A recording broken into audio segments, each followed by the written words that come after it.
Are you tired of toxic assholes ruining your fantasy football experience? Consider joining us at the Worthless Fantasy Federation. We run multiple different kinds of leagues. We have a 32 team NFL simulation style fantasy league.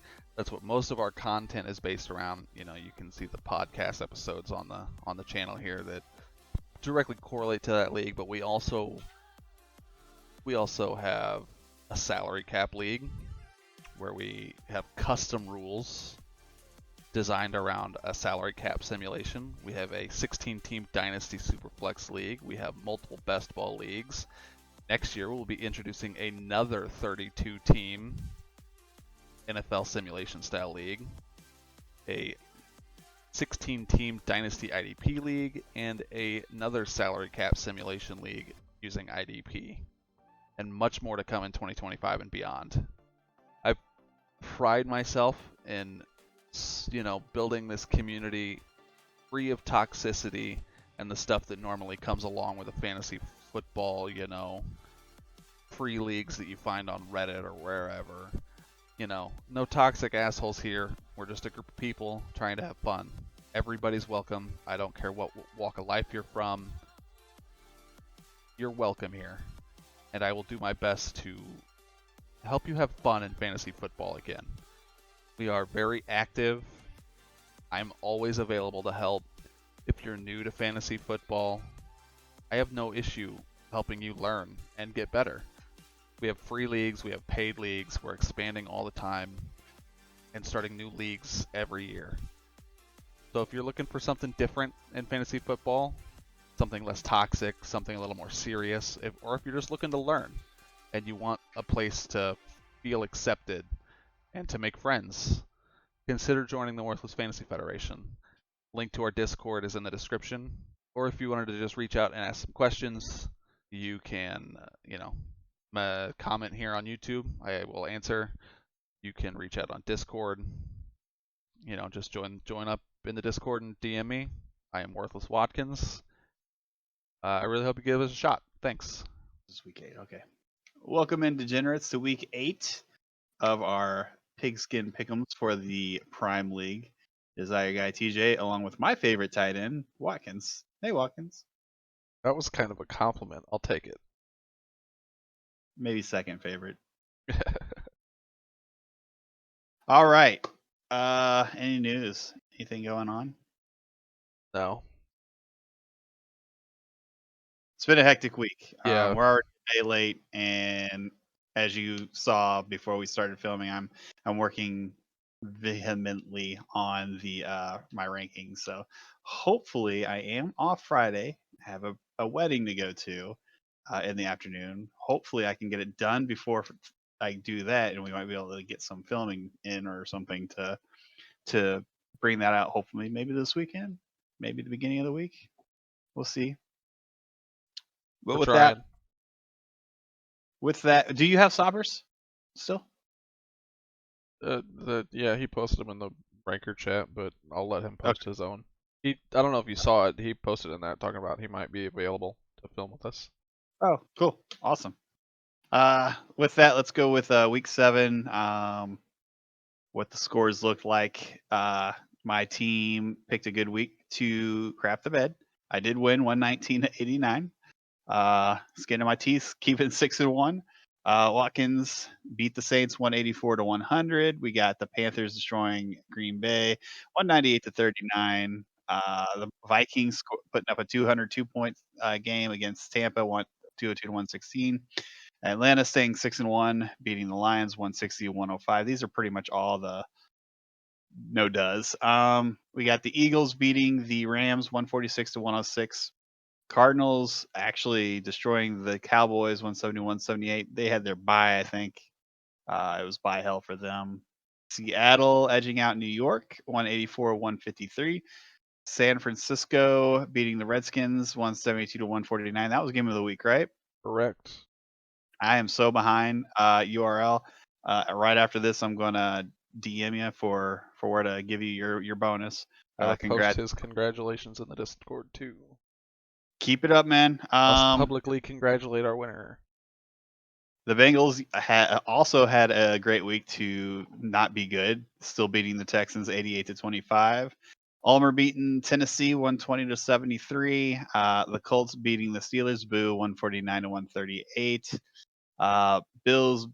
Bills beating the last undefeated team, Broncos, no longer undefeated, 177-172. Crazy.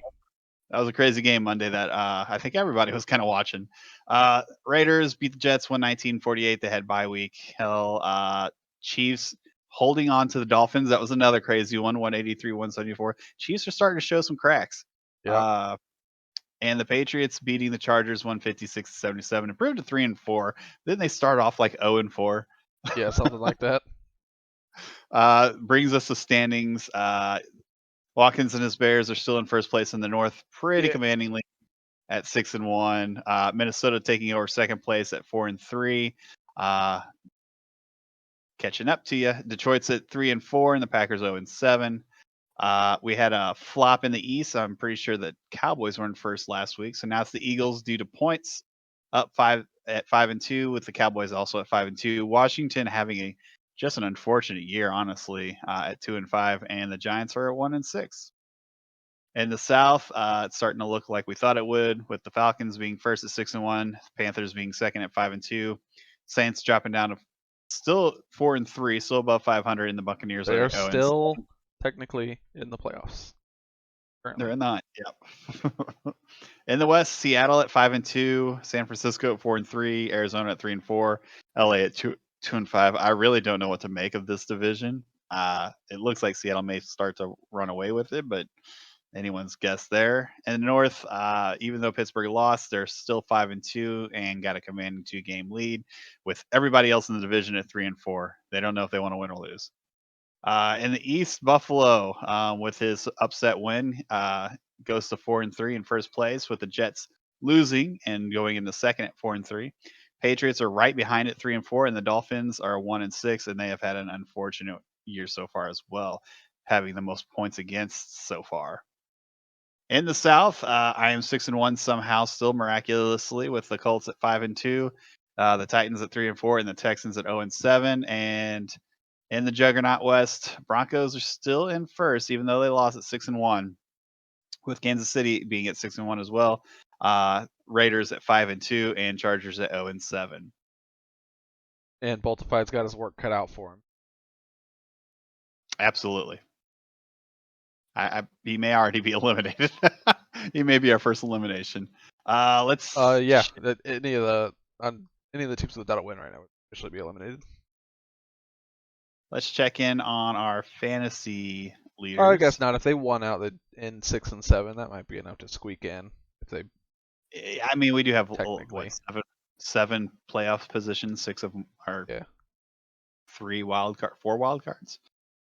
Yeah. No, it's 6 wild cards. No, that's how it works. 3 wild card three games, wild 6 cards, teams. 3 division leaders. Well, yeah, 3 division winners, 3 wild cards, and then the biggest division winner gets a bye. Something like that. 4 division winners, 3 wild cards, and yes, the first seed gets a bye. But it's wild card games are what the other 6 teams play. I said that pretty much in a real weird roundabout way. I guess. Know what I mean what to say. Tell me who the leaders are. Who's the leaders? Tyreek Hill is still the leader at 189 points, almost 30. No, he is 30 points ahead of the next closest person, which is Christian McCaffrey. Then you got Stephon Diggs at 158, which is kind of a surprise to me. The dude throwing in the ball, Josh Allen at 153, and then Jalen Hurts at 152. So we're getting quarterbacks in there now. And you got A.J. Brown, Pat Mahomes right behind him. And now I have Raheem in the top 10 at least. Yeah. On the IDP flex side, Oluokun, Folasade Oluokun took over first place. Maybe he'll be the winner again in the defensive side at 175. Franklin at 170. You got Bernard 161, Williams at 155, and Hunter at 153. With Fred Warner and TJ Watt trailing them. So, if I had a player like Oluokun on my roster in a competitive league like this where I was trying to compete and win, I don't think I could ever trade him. Man, I don't know that I could either. Anyway, we have some results from our pick'ems. I'm not looking forward to this. I think I did bad last week. Tell me Really? how bad I did. Yeah, tell me how bad I did. We all tied. There's a Oh, okay. three-way tie. We all called 13 of 16 games correctly. I'm So surprised. I you felt didn't like do any better or any worse than anyone else. I did bunk. Well, we all called the Jaguars winning correctly. We all called the Bears winning correctly. We all called the Panthers, Vikings, Falcons, Eagles winning correctly. The WFF seemed to think the Cowboys were going to beat the Cardinals even in their bye week hell, whereas we were smart and picked the Cardinals and we won there. So that's where they lost one of their points. We all called the Seahawks, Bengals, and Browns winning correctly. We all called the Steelers to beat the Colts, and we were all very wrong. Colts showing that they are still one of the top teams in the league and not to bet against them. Likewise, we all called the Broncos to beat the Bills, and that sure felt like a safe bet at the time, but here we are on the other side of it where we all lost a point there. Hmm. And then we all called the Raiders, Chiefs to win correctly. And then for some weird reason, you chose the Chargers to beat the Patriots. That was a protest pick. I don't know. I guess. So that's where you lost I one of your really, points. I really thought he was. I really thought he was going to break that 0 streak. And then in the game of the week, 49ers beat the Commanders, and I chose the Commanders to win and lost yet another game of the week points.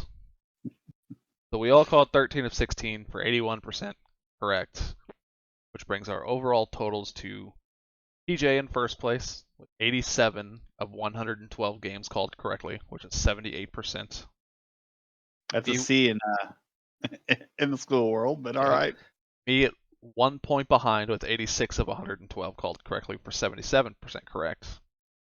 And the WFF at 84 of 112 for 75% correct. So there's only 3 points separating us, 3-point spread there. But when you look at the game of the week bonus points, you and the WFF have each called 6 of 7 correctly, and I've only called 3 of 7 correctly. So, Are we going to change it this week? Are we going to? I hope so. Well, the game of the week's going to be a tough pick. So let's get to our picks for everything else first. Jaguars Texans. So through the miracle of my schedule, I will be 7-1. I'm picking myself. Yeah, I mean, there's no world where I pick anyone but you. Bears Packers, same thing. Yeah, just my last couple of games have just been free wins, and it's nice, but my schedule's about to start getting harder. And yeah, I think I got maybe. Thankful for having played the Packers twice this year, the Lions twice this year. Also played like the Buccaneers and the Saints. Really happy for the easy schedule, but it's going to get worse next year. Schedules. Hey, it was random. Minnesota, Detroit. Minnesota's going to win this one. Yeah, definitely. Dallas and Philadelphia. That was a potential game of the week. But I'm pretty sure one, if not both, had already won. So we went with someone else. This is for first place in that division. Yes, do you want to give it a recognition that it's owed for this? Man, who won first time they met each other? Philadelphia? No, the Cowboys did. Dallas did. Okay. But that was early in the year when defense mattered a little bit more. Offense comes alive a little, this time of year. That's why I thought Philadelphia won. Honestly. I mean, the Dallas defense is good. I don't think it's any worse than the Eagles defense. Detroit's playing Vegas. Dallas is playing LA, the Rams. That's the primary of his offense. Tyreek Hill matching up with the New England secondary. Not that he's been slowed down at all this year, but I'm gonna go with Philadelphia. It's hard to go against Tyreek, man. Yeah, it's been ridiculous. So yeah, Philadelphia, final answer. This is a good one. It's a hard choice to make. Jared Goff did not have a good week last week, but it was the Ravens. Now he's going to go play the Raiders, which the Bears just lit up with our backup quarterback. So I actually think I'm gonna lean Cowboys. Okay. I don't think it's a bad pick. I think we both hate it, but Yeah, like I hate Philly. I don't know. That one could go either way, but my gut says Cowboys, so I'm gonna go Cowboys. I think the next one, Washington and New York, are probably. I I think it will probably be a little worse than what it's showing percentage wise. I think Washington easily comes away with a win this week. Yeah, I don't know. I've said that a lot, and they've proven me wrong at every step. But I am also gonna pick Washington. Um. So Daniel Jones, I don't know. Yeah, Washington. I'm just gonna go with that. Uh, Atlanta, Tampa is gonna be Atlanta. Yeah, definitely. Free Panthers, win for Saints. them. Yeah, Panthers are gonna beat the Saints. Yep.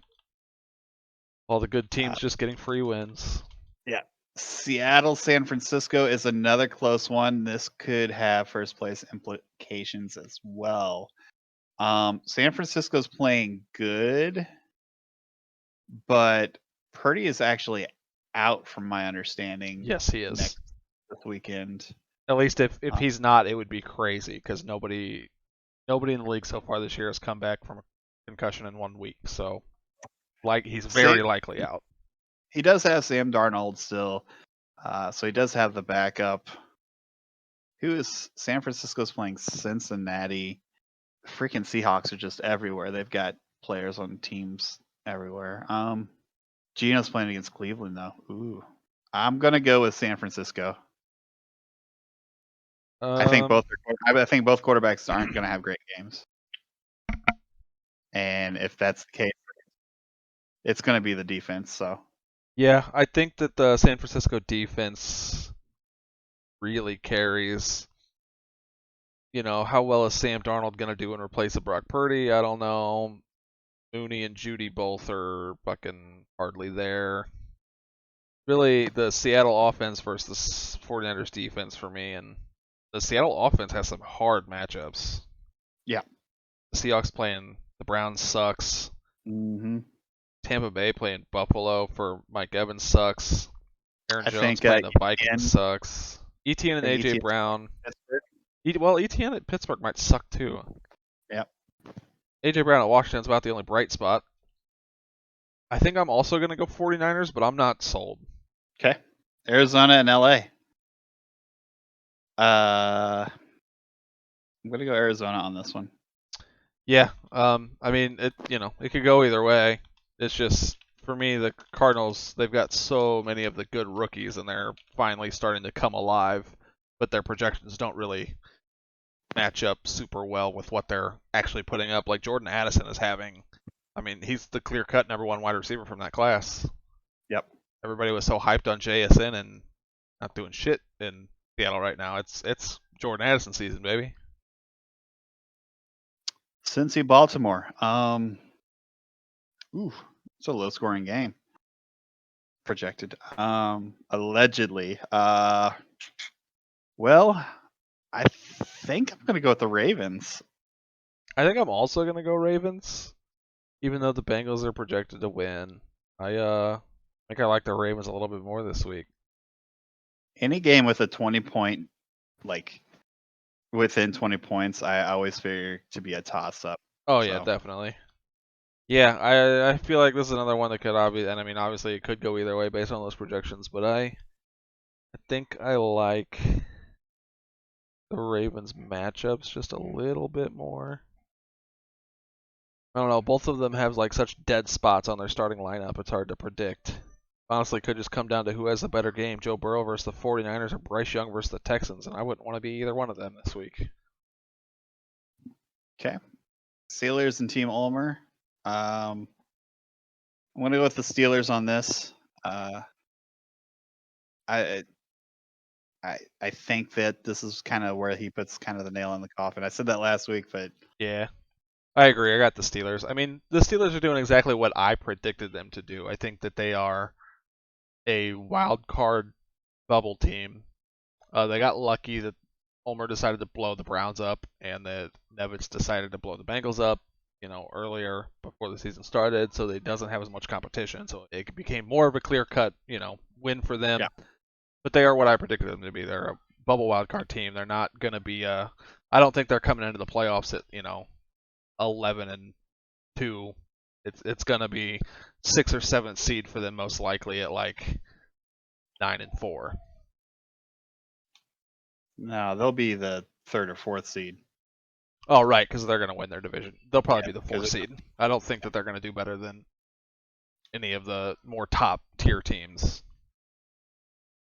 Right now, I think they're the 3rd behind me and Kansas City. So, or not Kansas City, Denver.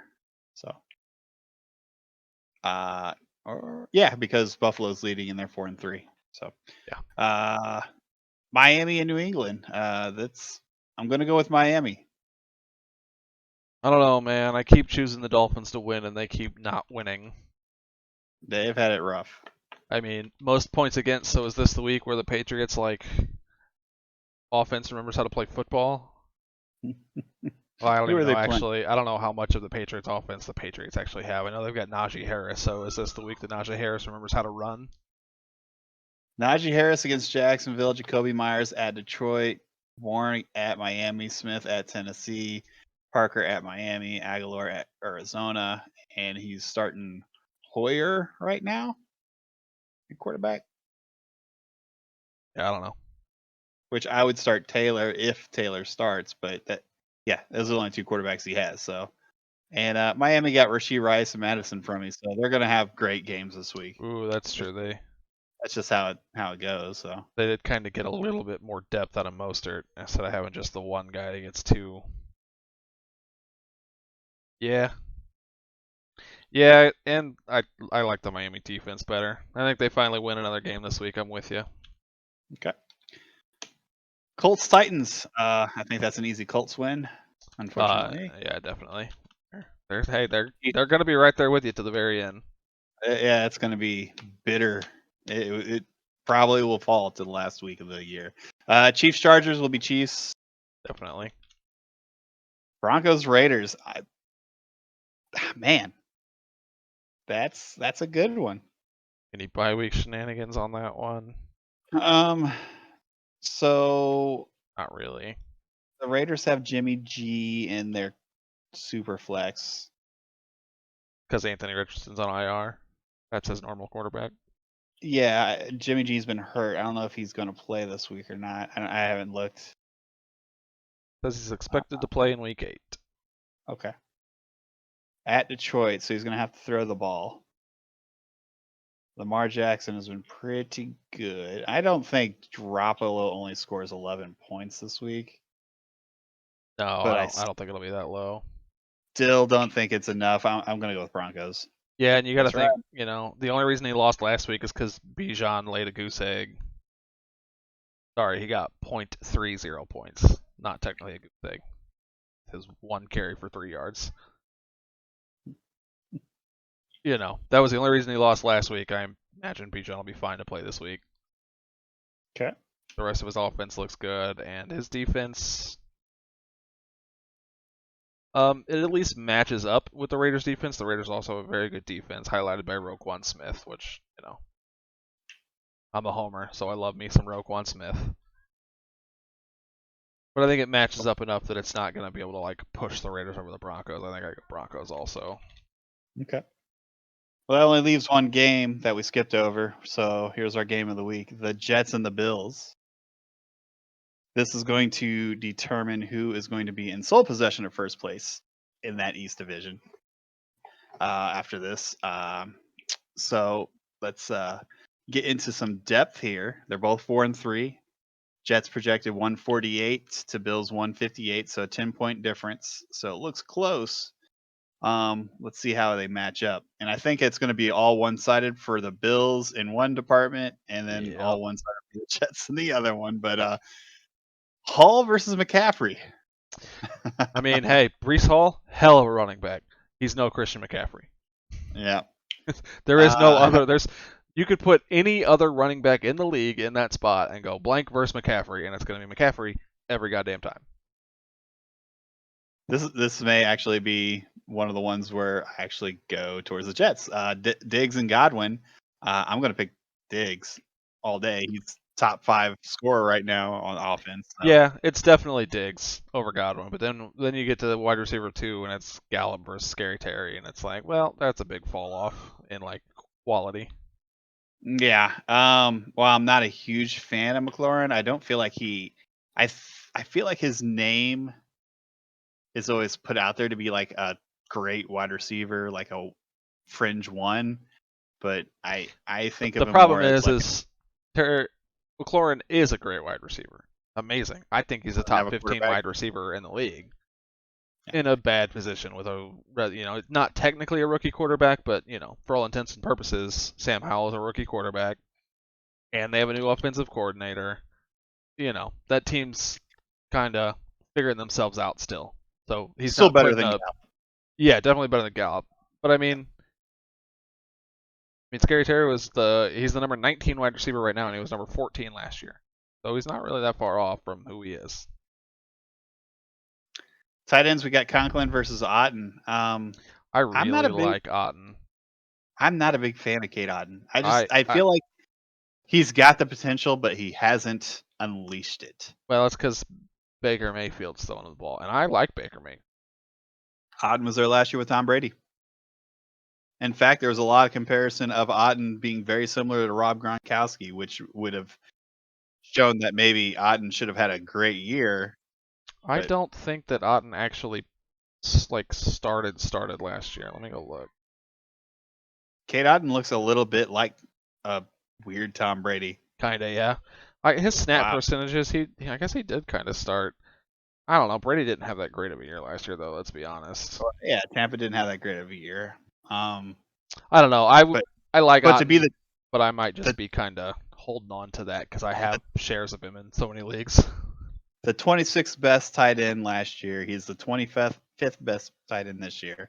He's made a super small improvement. Yeah, I mean Conklin on the other hand is only the 22nd best tight end this year. Let's not act like there's a huge difference between them. No, they're both not great. But I'm going to pick Conklin. Yeah, Conklin versus Giants and Otten versus Buffalo. I honestly don't think it matters. I think Otten might actually have a better game because it's Buffalo. He might get more like check down stuff. But I don't think it matters. I think I'm gonna take Otten, but just because I like Kate Otten. I don't fucking know. It doesn't matter. Neither of them are good this year. I mean, yeah. What's the matter? We're not gonna. It's not like we're gonna remember this one. Right. Who picked what anyway? Turpin, who doesn't even deserve his picture, and Barrios against White and Pickens. Pretty much no-brainer. That's a big difference right there. I mean, White's not having the year that everybody thought he would, but they're also not really. Yes. The team is not in a position for him to really be having a crazy year. He is having a decent year. I mean, was it 24? Yeah, 24 running back in the league. Pretty good. For fantasy purposes, that's pretty good, especially as a flex. Especially when you've got Christian McCaffrey as your main running back. Yeah. But yeah, definitely White and Pickens all day, every day there. Prescott and Wilson, two quarterbacks who just can't seem to get right. Wilson's got to play Kansas City. Dak's got to play the Rams. I feel like Dak destroys the Rams every year he plays them, though. So I would go Dak on this. I mean, I don't know. In real life, give me Dak all day. In fantasy, Russell Wilson out there running for his life against the Chiefs, like he does every week. I hope Wilson has a great game and throws for 300 yards, and 150 of it goes to Mimsy, who's on my bitch. So I don't care, actually. Wilson. I mean, right now, Russell Wilson is the number 10 quarterback in fantasy, while Prescott is the number 20. Pretty okay year, but it's against Kansas City. Yeah, the matchup does make a big difference with Wilson versus Kansas City and Prescott versus the Rams. I think that's honestly a toss-up. I think that Russell Wilson might score more than his projection, but I think you're right. I think I might take Prescott versus the Rams. All right, IDP Mosley versus Ford. I mean, hold on.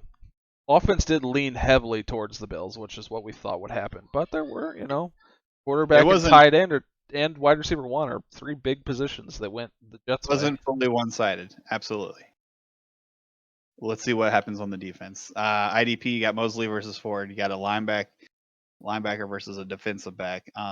They and both CJ score Mosley. decently points. Like Rudy Ford is having a really good year, but I'm always going to take the linebacker. The linebacker has more opportunities to score points. They get more tackles. What I have found, this is my first year in like a big league like this, obviously, but only my second year in IDP, but only my first year in like traditional scoring IDP. But what I found is that defensive backs tend to have either a really great game Yeah. or a really bad game. Same thing with defensive linemen. Linebackers seem to be a consistent 15 points. And that's because they're in the middle of the field getting tackles. Yeah. Because defensive linemen get tackles, but in the NFL, a lot of guys are making it to the second level. So you're looking at either a linebacker or a defensive back tackling them. They're not getting tackled by defensive tackles or ends most of the time. But Mosley is better than Ford. Yeah, definitely. I'm taking the linebacker all day, every day. I mean, all it takes is an interception, and Rudy Ford will probably win that matchup, but you can't bet on that. Well, they are playing Minnesota, so yeah, maybe you can. Defensive line, you got Rankins and Williams versus Clark and Jones. A bunch of not. It's bad great. on both sides. It's so bad on both sides. All four of them are defensive tackles, which is the worst player to have in your defensive line spot. You want edge rushers there. You want Nick Bosa's there. You want T.J. Watts there. Myles Garrett's, Micah Parsons, Will Anderson. You don't want the defensive tackle that nobody cares about. Unless, if they're in a system where the defensive tackle gets a lot of sack opportunities, then maybe. Like Ed Oliver's, I don't know what the Bills did with him this year, but he's playing out of his mind. He's already almost scored the same amount of points he did last year. But for the most part, you don't want to be starting defensive tackles and defensive line, and you're looking at four of them right here. I guess I'm just gonna pick the Jets. I don't like either side. I mean, Quinnen Williams is a monster for a defensive tackle, which in fantasy means jack shit to me. He does get a decent amount of tackles, though. So I like Quinnen Williams. Sheldon Rankins, who gives a shit. Kenny Clark, who gives a shit. Justin Jones, I just looked at he's a defensive tackle for the Bears. I know who he is. He's not even good. And he's had a decent couple past weeks. Got a sack last week. Past 2 weeks went pretty good, yeah. I couldn't have told you that Justin Jones was doing well the past 2 weeks for us. He's not good. So I'm going to go with the Jets just because of Quinnen Williams, but really that whole little quad there of the defensive line, fucking who cares? It's bad. Linebackers, you got Williams, Alexander, Diablo, and Leonard. Quincy Williams. I'm actually going to go. Quincy Williams quietly having a monster year right now. I think Divine Diablo's having a really good year too, though. Not really. He's okay. Really? You think it's just okay? Yeah, he's doing okay. I mean, he had an 18-point week and a 25-point week and a 19-point week. The rest of them are pretty mid. Only had 1 sack, 2 double-digit tackle weeks. 98 points so far. I mean, compare it to Quincy Williams. Quincy Williams' worst week was 17 points. 2 sacks, a forced fumble, and an interception on the season. Yeah. Almost 10 tackles every game. Compare those two, yeah. I like Shaq Leonard, but he is not. He's kind of over the hump in fantasy. I mean, he's had too many injuries the past couple of years. We're definitely not getting 2021 Shaq Leonard ever again, I think. So. Quan Alexander's having a pretty good year too. He just got picked up off of waivers too. Oh no, I guess it was in January. I might be confusing it with a different league. Yeah, I saw somebody pick him up off of waivers, and I was like, "What the fuck? Quan Alexander's doing something?" Hey, I'm gonna go with the Jets. Yeah, just because of Quincy Williams for me. There's a good chance that with a sack, Quincy Williams could outscore both of the linebackers on the Bills side. Yep. Defensive back, you got Carter and Lenoir versus Grant and Isian. His first name is Diamador, so I'm gonna guess it's like French. Diamador Lenore. Okay. That is a, I don't know, very French sounding name. We could just be pronouncing it super wrong. Yeah. We're dumb Americans, so who knows? I don't even know who this guy is. He's only 24. He plays for the 49ers. The fuck? Is he a cornerback? Is he a starting cornerback? He is a starting cornerback for the 49ers. Okay. Michael Carter. Isn't he the slot corner for the Jets? Yeah. I think I'm going on Buffalo side on this one. Yeah, Richie Grant's having a pretty decent year. Fucking Christian Isaiah is what? Yeah, waivers, $2 waivers after the draft last year, August 30th, and he's fucking killing it for a rookie. Also starting slot corner for the Bucks, I think. No, oh no, he's an actual starting corner. Yeah, I mean, I think that could go either way because Lenore's doing decent, Richie Grant's doing decent, but I'm always gonna lean on the side with a safety, and Richie Grant is a strong safety, so I'm gonna go Bills there. Now on the benches, not a lot of names really out there, but I do see Marcus Peters. That's a potential replacement at DB there. There's also a potential replacement at tight end on the Jets roster with Tucker Kraft. Luke Musgrave is hurt. I don't know if he's going to play this week. He took over all the snaps after Luke Musgrave went out last week, but he didn't actually get targeted once. So I don't actually know. I probably would start Eric Armstead too. I don't know. One of those defensive end spots. Mac Jones isn't going to be replacing Russ anytime soon. He may have to throw for 1,000 yards since they're playing Miami, but yeah, regardless, Mac Jones is bad. There's a couple of defensive guys you can make the case that should start over some of the defensive guys they do have starting, but honestly, it could go either way. Well, with all that said, which team are you picking? Who's winning this? I don't know. Honestly, this is going to be a really close game. I think I have to go with the Bills just based on the offense. I like some of the matchups that their offense has, whereas the matchups for the Jets offense is pretty weak except for Prescott and Breece Hall. I like some of the defensive matchups though for the Jets. I really think it's going to come down to the, similar to what we've talked about before, where it comes down to like an offense versus defense. It's going to be, can the Jets defense score the amount of points that they need to drag that offense kind of along with them, and can the Bills offense score enough points where they can drag that dead horse of a defense? Well, I'm telling you who I'm picking. Jets. Wow, I was leaning Bills, and I think I'm gonna go with that gut feeling. I mean, you suck. I don't love it. Yeah, I don't. I really should just every time I say I'm gonna go with my gut feeling, immediately swap to the other team. But I'm gonna go Bills. I don't know. Okay. Just another week of me choosing differently in the game of the week, and then living to regret it most likely. Well, let's. Crazy though if the Bills go from beating the Broncos in 1 week to losing to the Jets in the next week. I mean, the Jets would be 5-3 at that point. The Jets aren't bad. No, I'm not saying they're bad, but they're not the Broncos. They're not the Broncos.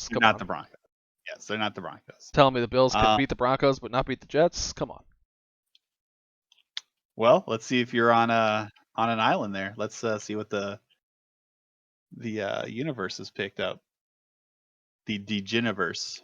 Yes. You can't use the excuse that I only posted it like 2 days in advance. It takes 30 seconds to click a link and make your choices. I mean, it's fun doing this, but what's the point of giving you guys a vote if less than a fourth of you are going to do it? Bears vs. Packers, 100% in favor of the Bears. Eagles, Cowboys, separated by 1 vote, 3-2 in favor of the Cowboys. Falcons, Bucks, 100% Falcons. Seahawks, 49ers, 4-1 in favor of the Seahawks. Bengals, Ravens, 3-2 in favor of the Bengals. Dolphins, Patriots, 4-1 in favor of the Dolphins. Jaguars, Texans, 100% in favor of the Jaguars. Same with the Chiefs over the Chargers. Same with the Vikings over the Lions. Same with the Steelers over the Browns. Same with the Bills over the Jets. 100%. Think people even looked? Raiders Broncos 4-1. Lonely Island. Yep, 4-1 in favor of the Broncos. 4-1 in favor of the Commanders over the Giants. 4-1 in favor of the Panthers over the Saints. 3-2 in favor of the Cardinals over the Rams. 100% in favor of the Colts over Titans. Not a lot of surprises, really. No, not really. All right. Well, there's our picks, our pick'ems for week 7, week 8. Week 8. Yeah, week 8. If hopefully, like I said, we get the mid-season rankings out there. I'm about halfway done with mine already, so should have mine done by tomorrow at the latest. I haven't done anything for mine. I think I'm just going to gut check it. As is tradition for Watkins. That's not true. Normally I'm the stats guy. Fucking for the post-draft ones, I spent days doing my rankings. I think mid-season rankings for me is going to be gut check rankings. Fuck it. I'll do my big statistical breakdowns for pre and post. For mid-season, all you're getting is gut check middle of the season ranking. No. Well, with all that, we're going to take off. My contact has been bugging me this whole time, so I feel like I've been Popeye. We will see you all in less than a week, I'm sure. So, yeah. I guess my only end of episode things. I recorded the playoff episode of the simulation today, so I know who plays in Super Bowl for the WFF franchise simulation. It's not a surprising matchup. It was a surprising playoff class, but not a surprising Super Bowl matchup. Oh well, I don't know. You guys will see. And I recorded the finale of the Condors rebuild. I just gotta edit and upload both of those. I'm so busy. I'll do it eventually. That's all I got. I did announce in the Condors episode, which probably won't even be out for like another week, that likely the next rebuild that happens, I mean, that Condors thing was kind of a proof of concept. Whereas the next thing I do is going to be with Kimchi, I think, and rebuilding the Falcons. Oh, okay. Get it, Kimchi. There's no hope for the Falcons, but all right. Well, that's what. Hey, I'm going to go in and we're gonna rebuild the Falcons and take them to the promised land. Out of Atlanta? Yeah. Oh, okay. Good. No one needs to be there. Yeah, the relocation thing for the Condors was just for fun. It's not like I'm not going to relocate every team I rebuild. Right. All right, Watkins. Well, with that, I will see you in a few days. Yes. And we'll see the rest of you in about a week or so, a little less. Yes. Good luck, everybody, with your Week 8 matchups. We are getting close to the playoffs. It's coming up quick. Coming up quick. Already almost 2/3 of the way through it. Okay, good night. See you later.